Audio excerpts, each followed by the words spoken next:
උඩ බලන්න උදේ යන්නේ. තව ටිකකින් හැප්පෙනවා. හැප්පුණා නරක වෙලා තියෙන්නේ. නරක වෙලා තියෙයි. මේ තේක. මට නේ හැදුනේ. ඕක මගේ තේක. දෙන්න. ඉතින් මේ මයි කෝප්පේ. කෝප්පේ කාගේ වුණත් මොකද? එහෙමද? එහෙනම් මේක පැත්තකට ගිහින් බොන්න. නෑනේ මම මේක ඔයාලමයි හදාගෙන ආවේ. ටේබල් එකේ තියන්නද? ඇත්තටම මට දැදුවේ. එහෙනම් ආ උගර බොන්න.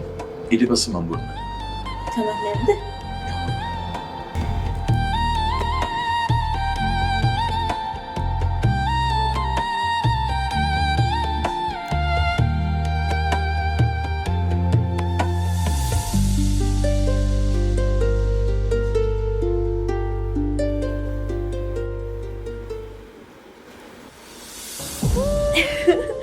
කවුරුත් දැක්කේ නෑනේ.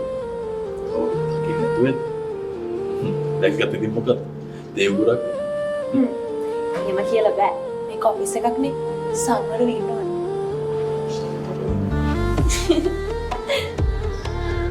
හරි. ඕක මගේ ටේබල් එක උඩින් තියන්න.